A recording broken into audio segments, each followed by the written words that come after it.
Hi all, ACUR എക്സാംസിൻ്റെ മറ്റൊരു വീഡിയോയിലേക്ക് എല്ലാവർക്കും സ്വാഗതം. ഈ വീഡിയോയിൽ ബിസിനസ് എക്കണോമിക്സിൻ്റെ സെക്കൻഡ് മോഡ്യൂളാണ് ഡിസ്കസ് ചെയ്യുന്നത്.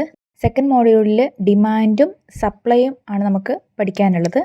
സോ ഈ വീഡിയോയിൽ ഡിമാൻഡ് ആയിരിക്കും നമ്മൾ ഡിസ്കസ് ചെയ്യുന്നത്. ഇതിൽ demand, law of demand, individual and market demand schedule, അതുപോലെ തന്നെ demand curve, determinants of demand, ഇത്ര ഏരിയയാണ് ഈ വീഡിയോയിൽ നമ്മൾ ഡിസ്കസ് ചെയ്യുന്നത്. ഫസ്റ്റ് മൊഡ്യൂള് പ്രീവിയസ് 2 വീഡിയോസിലായിട്ട് നമ്മൾ ഡിസ്കസ് ചെയ്തിട്ടുണ്ട്. അത് കാണാത്തവർക്കായിട്ട് അതിൻ്റെ ലിങ്ക് ഞാൻ ഡിസ്ക്രിപ്ഷനിൽ കൊടുക്കുന്നുണ്ട്, മസ്റ്റായിട്ടും കാണുക. അപ്പോൾ നമുക്ക് വീഡിയോയിലേക്ക് കിടക്കാം. ഇന്നത്തെ വീഡിയോയിൽ നമ്മൾ ഡിമാൻഡിനെ കുറിച്ചിട്ടാണ് ഡിസ്കസ് ചെയ്യാൻ വേണ്ടി പോകുന്നത്. സോ ആദ്യം എന്താണ് ഡിമാൻഡ് എന്ന് നോക്കാം. Demand is a desire which is backed by willingness to pay and ability to pay. Economics point of വ്യൂവിൽ ഡിമാൻഡിനെ പറയുന്നത് എങ്ങനെയാണ്? ഇറ്റ് ഈസ് എ ഡിസയർ ഒരു ഡിസയറാണ്, അല്ലെങ്കിൽ ഒരു ആഗ്രഹമാണ്. Then which is backed by willingness to pay and ability to pay. അത് മാത്രം പോരെ, എന്തൊക്കെ വേണം? വില്ലിങ്നെസ് ടു പേ ചെയ്യാനുള്ള വില്ലിങ്നെസ് ഉണ്ടാവണം, അതുപോലെ തന്നെ പേ ചെയ്യാനുള്ള കഴിവ്, എബിലിറ്റി ഉണ്ടാവണം. ഇത് രണ്ടും കൂടെ വന്നു കഴിഞ്ഞാൽ മാത്രമേ അതിനെ ഒരു ഡിമാൻഡായിട്ട് നമുക്ക് എക്കണോമിക്സിൽ കണക്ക് കൂട്ടുള്ളൂ. Okay, so it is a desire which is backed by willingness to pay and ability to pay. ഇതാണ് ഡിമാൻഡ് എന്താണെന്ന് ചോദിച്ചാൽ അതിനുള്ള ആൻസർ. നെക്സ്റ്റ് ലോ ഓഫ് ഡിമാൻഡാണ്. ലോ ഓഫ് ഡിമാൻഡ് സ്റ്റേറ്റ് ചെയ്തിരിക്കുന്നത് ഡോക്ടർ ആൽഫ്രഡ് മാർഷലാണ് ലോ ഓഫ് ഡിമാൻഡിനെ കുറിച്ച് പറഞ്ഞിട്ടുള്ളത്. So law of demand states that at higher price lower quantity will be demanded and at lower price higher quantity will be demanded. ഇതാണ് law of demand. Law of demand പറയുന്നത് price change ചെയ്യുന്നതനുസരിച്ചിട്ട്, അല്ലെങ്കിൽ പ്രൈസും quantity ഡിമാൻഡും തമ്മിലുള്ള relation നോക്കുന്നതാണ് law of demand. അപ്പം law of demand പ്രകാരം പ്രൈസ് കൂടുമ്പോൾ ഡിമാൻഡ് കുറയുകയും പ്രൈസ് കുറയുമ്പോൾ ഡിമാൻഡ് കൂടുകയും ചെയ്യും. അതാണ് ലോ ഓഫ് ഡിമാൻഡ് പറയുന്നത്. Okay, there is a negative relationship between price and quantity demand. ഒരു പ്രൊഡക്റ്റിൻ്റെ അല്ലെങ്കിൽ ഒരു ഗുഡ്സിൻ്റെ പ്രൈസ് കൂടിക്കൊണ്ടിരിക്കുകയാണെങ്കിൽ അതിൻ്റെ ഡിമാൻഡ് കുറഞ്ഞു വരും. അതേസമയം ആ പ്രൊഡക്റ്റിൻ്റെ പ്രൈസ് കുറഞ്ഞു വരികയാണെങ്കിൽ അതിൻ്റെ ഡിമാൻഡ് കൂടിക്കൊണ്ടേയിരിക്കും. ഇതാണ് ലോ ഓഫ് ഡിമാൻഡ് പറയുന്നത്. ഓക്കെ, സോ ഈ ലോ ഓഫ് ഡിമാൻഡ് നമ്മൾ എക്സ്പ്ലെയിൻ ചെയ്യുന്ന ഒരു ഷെഡ്യൂൾ, ഗ്രാഫൊക്കെ യൂസ് ചെയ്തിട്ടാണ് നമ്മളതിനെ എക്സ്പ്ലെയിൻ ചെയ്യുക. അപ്പോൾ എന്താണ് ഒരു ഡിമാൻഡ് ഷെഡ്യൂൾ എന്ന് നോക്കാം. ഒരു ഡിമാൻഡ് ഷെഡ്യൂൾ എന്ന് പറഞ്ഞാൽ it is the table or chart showing the quantities of commodity demanded at different prices at particular time in a particular market. ഒരു പെർട്ടിക്കുലർ മാർക്കറ്റിൽ ഒരു പെർട്ടിക്കുലർ ടൈമിൻ്റെ ഉള്ളിൽ ഒരു കമ്മോഡിറ്റി എത്രത്തോളം ഡിമാൻഡ് ചെയ്തിട്ടുണ്ട് അറ്റ് ഡിഫറെൻറ്റ് പ്രൈസസ്. ആ കമ്മോഡിറ്റിയുടെ പ്രൈസ് ചേഞ്ച് ചെയ്യുന്നതനുസരിച്ചിട്ട് അതിൻ്റെ ഡിമാൻഡ് എത്രത്തോളം വന്നിട്ടുണ്ട് എന്ന ഒരു ചാർട്ടിൽ അല്ലെങ്കിൽ ഒരു ടേബിളായിട്ട് കാണിക്കുന്നതിനെയാണ് നമ്മൾ ഡിമാൻഡ് ഷെഡ്യൂൾ എന്ന് പറയാം. ഫസ്റ്റ് ഒരു പ്രൈസ് കാണിക്കും, നെക്സ്റ്റ് ക്വാണ്ടിറ്റി ഡിമാൻഡ് കാണിക്കും. പ്രൈസ് മാറുന്നതിനനുസരിച്ചിട്ട് ഡിമാൻഡിൽ എന്ത് ചേഞ്ചസ് ആണ് വരുന്നതെന്ന് നമുക്ക് ഷെഡ്യൂൾ കാണുമ്പോൾ മനസ്സിലാവും. അങ്ങനെ ഒരു ടേബിളായിട്ട് കാണിക്കുന്നതിനെയാണ് ഡിമാൻഡ് ഷെഡ്യൂൾ എന്ന് പറയുന്നത്. ഈ ഡിമാൻഡ് ഷെഡ്യൂൾ 2 ടൈപ്പ് ഉണ്ട്. ഇൻഡിവിജ്വൽ ഡിമാൻഡ് ഷെഡ്യൂളും മാർക്കറ്റ് ഡിമാൻഡ് ഷെഡ്യൂളും. ഇനി ഇൻഡിവിജ്വൽ ഡിമാൻഡ് ഷെഡ്യൂൾ എന്ന് പറഞ്ഞാൽ ഒരു വ്യക്തിയുടെ മാത്രം ഡിമാൻഡ് കണക്കാക്കുന്നതാണ്. ഓക്കെ, ഒരു പ്രൊഡക്റ്റിൻ്റെ പ്രൈസ് ചേഞ്ച് ചെയ്യുന്നതനുസരിച്ചിട്ട് ഒരു ഇൻഡിവിജ്വൽ കൺസ്യൂമറിൻ്റെ ഡിമാൻഡിന് വരുന്ന ചേഞ്ചസ് ഒരു ടേബിളിൽ എഴുതി കാണിക്കുമ്പോൾ അതിനെ ഇൻഡിവിജ്വൽ ഡിമാൻഡ് ഷെഡ്യൂൾ എന്ന് പറയും. അതേസമയം ഒരു മാർക്കറ്റിലുള്ള എല്ലാ കൺസ്യൂമേഴ്സിൻ്റെയും ഡിമാൻഡിൽ വരുന്ന വ്യത്യാസം കാണിക്കുന്നതാണ് മാർക്കറ്റ് ഡിമാൻഡ് ഷെഡ്യൂൾ. പ്രൈസ് കൂടുകയോ കുറയോ ചെയ്യുമ്പോൾ ആ മാർക്കറ്റിലുള്ള ടോട്ടൽ കൺസ്യൂമേഴ്സിൻ്റെ ടോട്ടൽ ഡിമാൻഡിൽ വരുന്ന ചേഞ്ചസ് കാണിക്കുന്ന ഷെഡ്യൂളാണ് മാർക്കറ്റ് ഡിമാൻഡ് ഷെഡ്യൂൾ. ഓക്കെ, ഇനി ഈ ഷെഡ്യൂളിൻ്റെ ഒരു എക്സാമ്പിളാണിത്. ഓക്കെ, അതിൽ ഫസ്റ്റ് കോളത്തിൽ പ്രൈസ് ഓഫ് പ്രൊഡക്റ്റ് കാണിച്ചിട്ടുണ്ട്. Second column quantity demanded by individuals ആണ്. Third column market demand. Okay, അപ്പോൾ ഫസ്റ്റ് പ്രൈസ് ഓഫ് പ്രൊഡക്റ്റിൽ നമുക്ക് കാണാം 5, 10, 15, 20, 25, അങ്ങനെ 5 മുതൽ 25 വരെ പ്രൈസ് കൂടിക്കൊണ്ടിരിക്കുകയാണ് ആ പെർട്ടിക്കുലർ പ്രൊഡക്റ്റിൻ്റെ. അപ്പം സ്വാഭാവികമായിട്ടും ലോ ഓഫ് ഡിമാൻഡ് പ്രകാരം ഡിമാൻഡ് എന്ത് സംഭവിക്കണം? കുറയണം. പ്രൈസ് കൂടുമ്പോൾ ഡിമാൻഡ് കുറഞ്ഞുകൊണ്ട് വരും. അപ്പോൾ നെക്സ്റ്റ് കോളത്തിലെല്ലാം കാണിച്ചിരിക്കുന്ന 5 ഇൻഡിവിജ്വൽസിൻ്റെ ABCDE എന്ന് പറയുന്ന 5 ഇൻഡിവിജ്വൽസിൻ്റെ ഡിമാൻഡുകളാണ് സെപ്പറേറ്റ് ആയിട്ട് കൊടുത്തിരിക്കുന്നത്. അപ്പോൾ അത് ഇൻഡിവിജ്വൽ ഡിമാൻഡ് ഷെഡ്യൂളാണ്. ഓക്കെ, അപ്പം എയുടെ ഇൻഡിവിജ്വൽ ഡിമാൻഡ് ഷെഡ്യൂളുണ്ട്, ബി ഡി ഉണ്ട്, സി ഡി ഉണ്ട്, ഡി ഡി ഉണ്ട്, ഇ ഡി ഉണ്ട്. പലരുടെയും ഡിമാൻഡിൻ്റെ എമൗണ്ട് വ്യത്യാസമുണ്ട്. ഇപ്പം എയുടെ കേസിൽ 5 ആണെങ്കിൽ ബി 6 ആണ് അല്ലേ. അതേസമയം ആ ഡിമാൻഡ് കുറഞ്ഞുകൊണ്ട് തന്നെയാണ് ഇരിക്കുന്നത്. പ്രൈസ് കൂടുമ്പോൾ ഓരോ ഇൻഡിവിജ്വലിൻ്റെ ഡിമാൻഡ് കുറഞ്ഞു തന്നെയാണ് ഇരിക്കുന്നത്. നമ്മളുടെ എ എന്ന് പറഞ്ഞ ഒരു ഇൻഡിവിജ്വലിൻ്റെ ഡിമാൻഡ് നോക്കാം. പ്രൈസ് 5 ആയിരുന്നപ്പോൾ ഡിമാൻഡ് 5 തന്നെയുണ്ട്.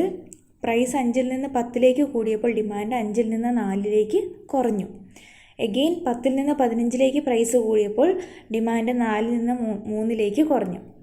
ദെൻ 15-ൽ നിന്ന് 20-ലേക്കും 20-ൽ നിന്ന് 25-ലേക്കും പ്രൈസ് കൂടുമ്പോൾ 3, 2, 1 എന്ന് പറഞ്ഞ് നമ്മളുടെ ക്വാണ്ടിറ്റി ഡിമാൻഡ് കുറഞ്ഞു തന്നെ വരികയാണ്. ഇങ്ങനെ ഓരോ ഇൻഡിവിജ്വലിൻ്റെ സെപ്പറേറ്റ് ആയിട്ട് കാണിച്ചിരിക്കുന്ന ഇൻഡിവിജ്വൽ ഡിമാൻഡ് ഷെഡ്യൂളും ലാസ്റ്റ് കോളം മാർക്കറ്റ് ഡിമാൻഡാണ്, മാർക്കറ്റ് ഡിമാൻഡ് ഷെഡ്യൂളും. അപ്പോൾ ഈ മാർക്കറ്റ് ഡിമാൻഡ് നമുക്ക് നോക്കിയാൽ അറിയാം, ഈ 5 ഇൻഡിവിജ്വലിൻ്റെയും ഇൻഡിവിജ്വൽ ഡിമാൻഡുകൾ കൂട്ടി എഴുതിയതാണ് മാർക്കറ്റ് ഡിമാൻഡ് എന്ന് പറയുന്നത്. 5, 6, 5, 6, 8 കൂട്ടി 30 എന്ന് പറയുന്ന പോലെ ഓരോ പ്രൈസിലും ഓരോ ഇൻഡിവിജ്വലിൻ്റെ ഡിമാൻഡുകൾ ടോട്ടൽ ചെയ്തിട്ട് മാർക്കറ്റ് ഡിമാൻഡ് നമുക്ക് കണ്ടുപിടിക്കാൻ വേണ്ടി സാധിക്കും.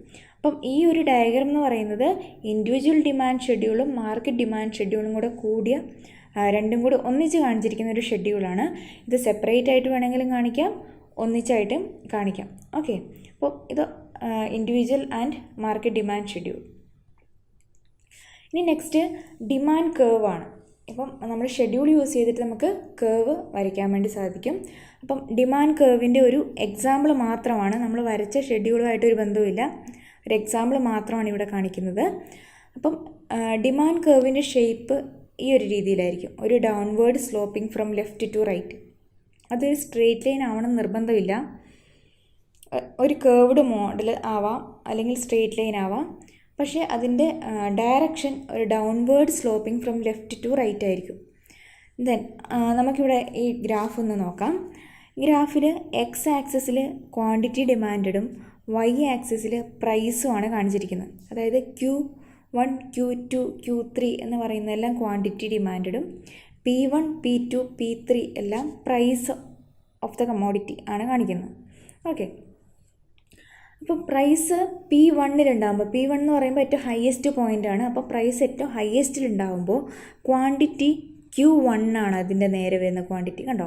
അപ്പോൾ പ്രൈസ് ഏറ്റവും കൂടുതലുണ്ടാകുമ്പോൾ ക്വാണ്ടിറ്റി ഏറ്റവും കുറവാണ്. പ്രൈസ് വീണ്ടും P1-ൽ നിന്ന് P2-ലേക്ക് കുറഞ്ഞപ്പോൾ ക്വാണ്ടിറ്റി ഡിമാൻഡ് എന്ത് സംഭവിച്ചു, Q1-ൽ നിന്ന് Q2-ലേക്ക് ഇൻക്രീസ് ചെയ്തു അല്ലേ. പ്രൈസ് കുറഞ്ഞപ്പോൾ ക്വാണ്ടിറ്റി ഇൻക്രീസ് ചെയ്തു. ദെൻ അതുപോലെ തന്നെ അഗെയിൻ P2-ൽ നിന്ന് P3-ലേക്ക് പ്രൈസ് കുറഞ്ഞപ്പോൾ ക്വാണ്ടിറ്റി Q2-ൽ നിന്ന് Q3-ലേക്ക് ഇൻക്രീസ് ചെയ്തു. സോ ഇതാണ് ഡിമാൻഡ് കേർവ് വരയ്ക്കുന്ന ഒരു മോഡൽ, ഇങ്ങനെയാണ്. Next, factors affecting demand. ഇതിനെ ഡിറ്റർമിനൻസ് ഓഫ് ഡിമാൻഡ് എന്നുകൂടെ പറയും. എന്തൊക്കെ ഫാക്ടേഴ്സാണ് ഡിമാൻഡിനെ എഫക്റ്റ് ചെയ്യുക എന്നുള്ളത്. നമ്മൾ ആദ്യത്തെ ഫാക്ടർ പ്രൈസ് ഓഫ് എ കമ്മോഡിറ്റിയാണ്. അത് നമ്മൾ ഓൾറെഡി പറഞ്ഞു കഴിഞ്ഞു, പ്രൈസ് ഡിമാൻഡിനെ എങ്ങനെയാണ് എഫക്റ്റ് ചെയ്യുക എന്നുള്ളത്. പ്രൈസ് കൂടുമ്പോൾ ഡിമാൻഡ് കുറയും, പ്രൈസ് കുറയുമ്പോൾ ഡിമാൻഡ് കൂടും. എന്നാൽ പ്രൈസ് മാത്രമല്ല ഡിമാൻഡിനെ എഫക്റ്റ് ചെയ്യുന്ന ഫാക്ടേഴ്സ് ആയിട്ടുള്ളത്, വേറെ കുറേ ഫാക്ടേഴ്സും കൂടി ഡിമാൻഡിനെ എഫക്റ്റ് ചെയ്യും. ഓക്കെ, നെക്സ്റ്റ് വൺ ആണ് nature of commodity. Nature of commodity എന്ന് പറയുമ്പോൾ കമ്മോഡിറ്റിയുടെ നേച്ചർ അനുസരിച്ചിട്ട് നമുക്കതിനെ പലതായിട്ട് ക്ലാസിഫൈ ചെയ്യാം. ചിലത് നെസസറി ഗുഡ്സാണ്, ചിലത് ലക്ഷറി ഗുഡ്സാണ്, ചിലത് പ്രസ്റ്റീജ് ഗുഡ്സാണ്, ഇങ്ങനെയൊക്കെ കാറ്റഗറൈസ് ചെയ്യാം. അപ്പം നെസസറി ഗുഡ്സ് എന്ന് പറഞ്ഞാൽ നമുക്ക് അത്യാവശ്യമായിട്ട് വേണ്ട ഗുഡ്സിനെയാണ് നെസസറി ഗുഡ്സ് എന്ന് പറയുക. അതായത് ഇപ്പം കുറച്ച് പ്രൈസ് കൂടിയാലും ഇത്തിരി കുറഞ്ഞാലും എല്ലാം നമ്മൾ നമ്മുടെ ആവശ്യത്തിനത് വാങ്ങും. അങ്ങനെയുള്ള ഗുഡ്സിനെയാണ് നെസസറി ഗുഡ്സ് എന്ന് പറയുക. അത് നമ്മുടെ ആവശ്യത്തിന് മാത്രമേ നമ്മൾ വാങ്ങുകയുള്ളൂ, വെറുതെ വാങ്ങി സൂക്ഷിക്കുകയില്ല. ഫോർ എക്സാമ്പിൾ അരിയൊക്കെ നമ്മുടെ ആവശ്യത്തിന് നമ്മൾ വാങ്ങും. അപ്പം ചെറുതായിട്ട് പ്രൈസ് കൂടിയാലോ ചെറുതായിട്ട് പ്രൈസ് കുറഞ്ഞാലോ നമ്മളത് കൂടുതലായിട്ട് വാങ്ങുകയോ എന്നാൽ വാങ്ങാതിരിക്കുകയോ ചെയ്യില്ല അല്ലേ. അങ്ങനെയുള്ള ഗുഡ്സിനെയാണ് നെസസറി ഗുഡ്സ് എന്ന് പറയുന്നത്. അപ്പം നെസസറി ഗുഡ്സിൻ്റെ ഡിമാൻഡ് എന്ന് പറയുന്നത് ഓൾവേസ് ജനറലി റിമെയിൻസ് കോൺസ്റ്റൻറ്റ്. അത് കോൺസ്റ്റൻ്റ് ആയിരിക്കും. ഇപ്പം പ്രൈസിൽ വ്യത്യാസം വന്നാലും അതിൻ്റെ ഡിമാൻഡിനെ അത് വലിയ കാര്യമായിട്ട് അഫക്റ്റ് ചെയ്യില്ല. ഓക്കെ, ഇനി luxury goods, prestige goods. Luxury goods എന്ന് പറഞ്ഞാൽ പ്രൈസ് കൂടുതലുള്ള അല്ലേ ലക്ഷറി ഗുഡ്സ്, അത് ഡിമാൻഡിനെ അഫക്റ്റ് ചെയ്യുന്ന, അതായത് ലക്ഷറി ഗുഡ്സിൻ്റെ ഡിമാൻഡ് പ്രൈസിനനുസരിച്ചിട്ട് വ്യത്യാസപ്പെട്ടിരിക്കും. എന്നാൽ പ്രസ്റ്റീജ് ഗുഡ്സ് എന്ന് പറഞ്ഞാൽ ആൾക്കാർ പ്രസ്റ്റീജ് കാണിക്കാൻ വേണ്ടി വാങ്ങുന്ന ഗുഡ്സാണ്. സോ അങ്ങനെയുള്ള ഗുഡ്സിൻ്റെ ഡിമാൻഡ് റിമെയിൻസ് കോൺസ്റ്റൻ്റ് ആണ്. അപ്പോൾ വില കൂടിയാലും കുറഞ്ഞാലും എത്ര കൂടിയാലും അത് വാങ്ങും. ഓക്കെ, അപ്പോൾ നെസസറി ഗുഡ്സിൻ്റെയും പ്രസ്റ്റീജ് ഗുഡ്സിൻ്റെയും ഡിമാൻഡ് ഓൾവേസ് റിമെയിൻസ് കോൺസ്റ്റൻറ്റ്. പക്ഷേ ലക്ഷറി ഗുഡ്സിൻ്റെ ഡിമാൻഡ് പ്രൈസ് ചേഞ്ച് ചെയ്യുന്നതിനനുസരിച്ച് മാറിക്കൊണ്ടേയിരിക്കും. Next, income and wealth of consumers. കൺസ്യൂമേഴ്സിൻ്റെ ഇൻകം ആൻഡ് വെൽത്ത് ഡിമാൻഡിനെ എങ്ങനെയാണ് എഫക്റ്റ് ചെയ്യുന്നത്? നമ്മൾ 2 ടൈപ്പ് ഓഫ് ഗുഡ്സ് വെച്ചിട്ടാണ് നോക്കുന്നത്. നോർമൽ ഗുഡ്സും ഇൻഫീരിയർ ഗുഡ്സും. നോർമൽ ഗുഡ്സ് എന്ന് വെച്ചാൽ നോർമലി എല്ലാവരും വാങ്ങുന്ന ഗുഡ്സാണ് normal goods. But inferior goods എന്ന് വെച്ചാൽ ഒരു സെക്കൻഡ് കാറ്റഗറിയിൽ വരുന്നത്, അല്ലെങ്കിൽ ഇത്തിരി ക്വാളിറ്റി കുറഞ്ഞത്, നമ്മൾ ഡിസ്കൗണ്ടിനൊക്കെ കിട്ടുന്നത്, അങ്ങനെയുള്ള ഗുഡ്സിനെയാണ് ഇൻഫീരിയർ ഗുഡ്സ് എന്ന് പറയുന്നത്. ആൾക്കാരുടെ കയ്യിൽ ഇൻകം ആൻഡ് വെൽത്ത് ഇൻക്രീസ് ചെയ്യുന്ന സമയത്ത് നോർമൽ ഗുഡ്സിനായിരിക്കും ഡിമാൻഡ് കൂടുക. അതേസമയം ആൾക്കാരുടെ ഇൻകം വെൽത്ത് കുറയുന്ന സമയത്ത് ഇൻഫീരിയർ ഗുഡ്സിൻ്റെ ഡിമാൻഡ് കൂടും. അപ്പം നോർമൽ ഗുഡ്സും എൻ്റെ ഡിമാൻഡും ഇൻകം ആൻഡ് വെൽത്തും ഒരു പോസിറ്റീവ് റിലേഷനാണ്. അതായത് ഇൻകം കൂടുന്നതിനനുസരിച്ചിട്ട് നോർമൽ ഗുഡ്സിൻ്റെ ഡിമാൻഡും കൂടും. അതേസമയം ഇൻഫീരിയർ ഗുഡ്സിന് ഒരു നെഗറ്റീവ് റിലേഷനാണുള്ളത്. അതായത് ആൾക്കാരുടെ ഇൻകം കുറയുമ്പോഴാണ് ഇൻഫീരിയർ ഗുഡ്സിൻ്റെ ഡിമാൻഡ് കൂടുക. Next, taste and preferences of consumers. കൺസ്യൂമേഴ്സിൻ്റെ ടേസ്റ്റ് പ്രിഫറൻസസ് മാറുന്നതിനനുസരിച്ചിട്ട് ഡിമാൻഡിനെ അഫക്റ്റ് ചെയ്യും. ഓക്കെ, ക്ലോത്തിങ്, ഇപ്പം ഫുഡാണെങ്കിലടക്കം ടേസ്റ്റ് ആൻഡ് പ്രിഫറൻസസിൽ ചേഞ്ചസ് ഉണ്ടാവും. അതുപോലെ തന്നെ ഫാഷൻ, ഇതൊക്കെ നമുക്ക് ചേഞ്ച് ചെയ്തുകൊണ്ടേയിരിക്കും അല്ലേ. അപ്പം ചേഞ്ച് ചെയ്യുന്നതിനനുസരിച്ചിട്ട് ഡിമാൻഡിലും വ്യത്യാസം വരും. അത് ആ കാറ്റഗറിയിൽ പറയുമ്പോൾ ഒരു കാര്യം കൂടെ പറയാണ്ട്, ഹാബിച്വൽ പ്രൊഡക്ട്സ് ഉണ്ട്. അതായത് കൺസ്യൂമേഴ്സ് അത് അവരുടെ ഹാബിറ്റായിപ്പോയി, അതായത് അതില്ലാതെ പറ്റില്ല. അപ്പം അത് അതിൻ്റെ പ്രൈസും ഡിമാൻഡും തമ്മിലൊരു റിലേഷനും ഇല്ല, അത് സ്റ്റേബിൾ ആയിരിക്കും. കാരണം പ്രൈസ് കൂടിയാലും കുറഞ്ഞാലും ഹാബിച്വൽ ആയിട്ടുള്ള കൺസ്യൂമേഴ്സ് അത് വാങ്ങിക്കൊണ്ടേയിരിക്കും. ഇനി നെക്സ്റ്റ് ഫാക്ടറാണ് price of related goods. Price of related goods എന്ന് പറയുമ്പം ഒരു 2 കമ്മോഡിറ്റീസ് അത് തമ്മിൽ റിലേറ്റഡ് ആണെങ്കിൽ അതിനാണ് റിലേറ്റഡ് ഗുഡ്സ് എന്ന് പറയുന്നത്. അത് 2 ടൈപ്പ് ഉണ്ട്, സബ്സ്റ്റിറ്റ്യൂട്ട് ഗുഡ്സും കോംപ്ലിമെൻ്ററി ഗുഡ്സും. ഓക്കെ, റിലേറ്റഡ് ഗുഡ്സ് തന്നെ 2 തരത്തിലുണ്ട്, സബ്സ്റ്റിറ്റ്യൂട്ട് ഗുഡ്സും കോംപ്ലിമെൻ്ററി ഗുഡ്സും. ഇനി എന്താണ് സബ്സ്റ്റിറ്റ്യൂട്ട് ഗുഡ്സ് എന്ന് പറഞ്ഞാൽ ഒരു കമ്മോഡിറ്റി മറ്റൊരു കമ്മോഡിറ്റിയായിട്ട് സബ്സ്റ്റിറ്റ്യൂട്ട് ചെയ്യാൻ, ഒന്നിന് പകരമായിട്ട് മറ്റൊന്ന് യൂസ് ചെയ്യാൻ പറ്റുവാണെങ്കിൽ അതിനെയാണ് സബ്സ്റ്റിറ്റ്യൂട്ട് ഗുഡ്സ് എന്ന് പറയുക. നമ്മളെപ്പോഴും പറയുന്ന ഒരു എക്സാമ്പിളാണ് tea and coffee. Okay, tea and coffee substitute goods ആണ്. അപ്പോൾ ഇനി ടീ ഇല്ലെങ്കിൽ നമ്മൾക്ക് കോഫി യൂസ് ചെയ്യാം അല്ലേ. ഇനി കോഫിയാണ് വേണ്ടതെന്ന് പറഞ്ഞെങ്കിൽ ഇത് കോഫി ഇല്ല, ടീ ആയിരിക്കും നമ്മൾ വാങ്ങുന്നുണ്ടാവുക. അങ്ങനെയുള്ള ഗുഡ്സിനെയാണ് സബ്സ്റ്റിറ്റ്യൂട്ട് ഗുഡ്സ് എന്ന് പറയുക. അതിൻ്റെ ഡിമാൻഡ് നമ്മൾ നോക്കുക, ഒരു ഗുഡ്സിൻ്റെ പ്രൈസും മറ്റൊരു ഗുഡ്സിൻ്റെ ഡിമാൻഡ് നമ്മൾ റിലേഷനാണ് നോക്കാം. ഓക്കെ, അതിൽ പറയുന്നത് if the price of a substitute commodity increases demand for original commodity will increase. Okay, സബ്സ്റ്റിറ്റ്യൂട്ടായിട്ട് നമ്മൾ യൂസ് ചെയ്യുന്ന ഒരു ഗുഡ്സിൻ്റെ